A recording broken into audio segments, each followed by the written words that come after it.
You've watched the 2024 French movie, The Count of Monte Cristo, and you're wondering how closely it mirrors the 1844 novel. But you don't really want to slog through 1,300 pages of French literature to find out. Well, here we go.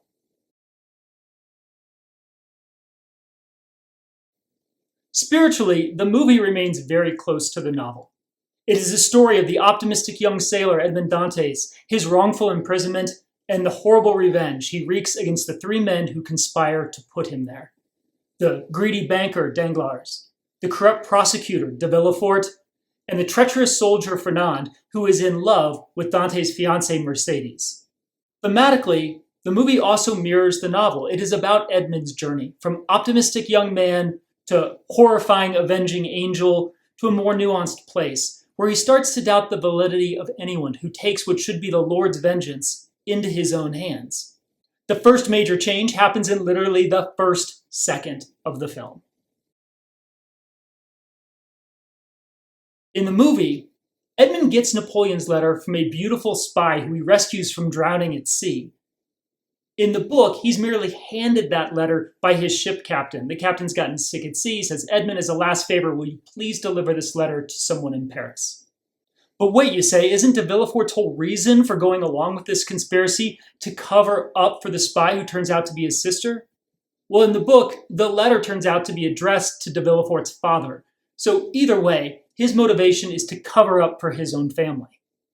The scenes of Edmond's imprisonment are mostly true to the novel. He's in solitary confinement for several years until he meets another prisoner who's been trying to dig out of the prison. These two become friends, and the prisoner helps Edmond unravel the mystery behind why he's in jail in the first place. One thing I got out of the book that I did not get out of the movie is how completely this is the moment that breaks him. It's not being in prison that turns him into this cynical person. Instead, it is the realization that people he trusted actually conspired against him. But in both cases, Edmond learns about a fabulous treasure, and when his fellow prisoner dies, he escapes from the prison, goes off, and finds the treasure.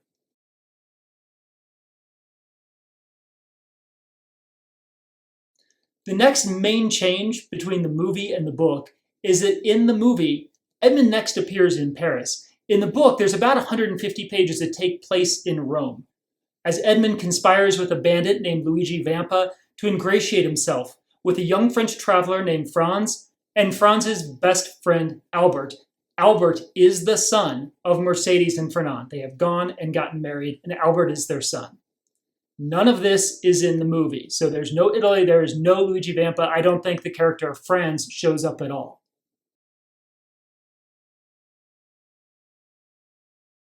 The Count shows up in Paris and works to ingratiate himself with Albert and his friend group.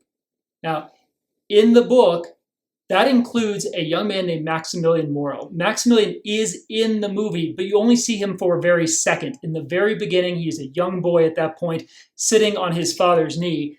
In the book, Maximilian is one of the main characters. He is the romantic lead.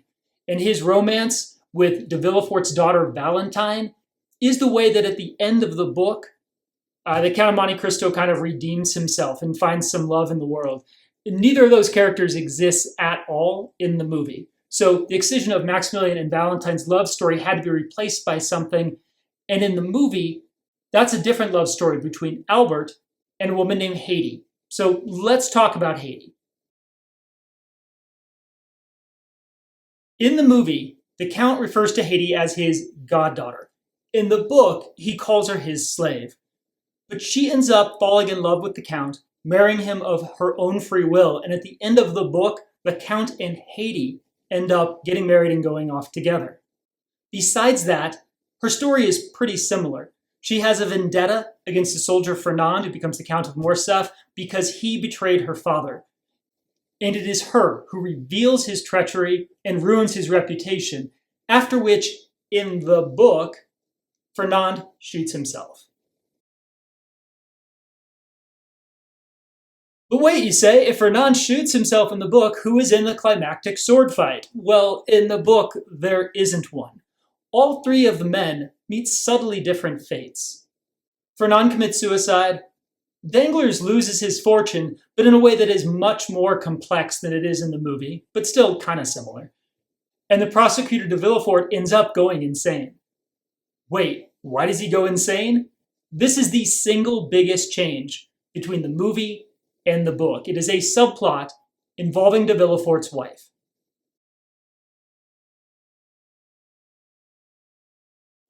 In the movie, de Villefort's wife isn't really a character. In the book, using the Count's teachings on different vaccines and poisons, she becomes an insane serial killer.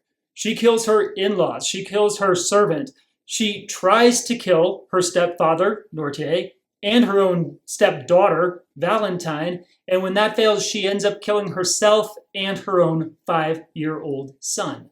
It is this event, the death of the child, that in the book breaks through to the Count and shows him that maybe this revenge isn't quite as justified as maybe he thought it was.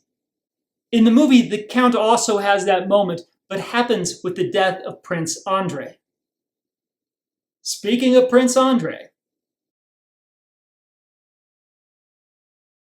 the character of Prince André Cavalcanti is in both the book and the movie, and in both cases, he is a fiction created by the Count of Monte Cristo and played by the illicit, abandoned son of Prosecutor de Villefort and Baroness Danglars, who had an affair before they all got married. But in the movie, they kind of play this young man, Benedetto, who is playing the role of Prince André in this giant scheme, as just like a really troubled, angry young man. He is not a sympathetic character in the book. And in the end, he gets his just desserts in a very different way.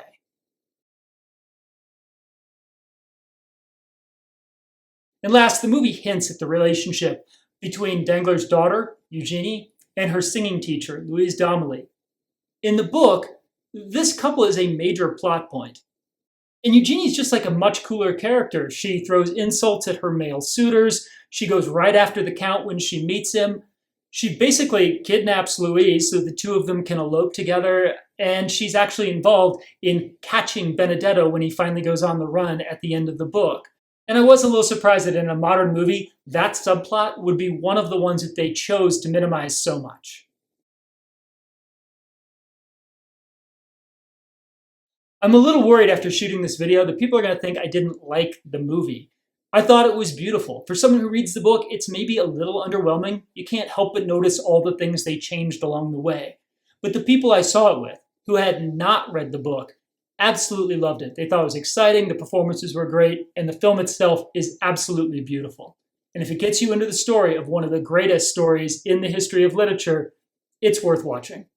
And if you're looking for a mystery that takes place in Napoleonic times, but you don't want to get into the Count of Monte Cristo, please check out my novel, Helena. Helena takes place on a fictionalized version of St. Helena where Napoleon died in the years after his death. A very unlikely group of scouts visits the island and are never heard from again. So it has a classic Agatha Christie twist. It also has a little bit of like the Raiders of the Lost Ark in there. So if you like adventure stories, if you like historical mysteries, it is available on Kindle. And if you get the print version, there's also a map of the island that I created and hand lettered myself. So if you're in the mood for a mystery like this, check it out. I'll post the trailer here too, so you can see what that's about. Thank you for watching.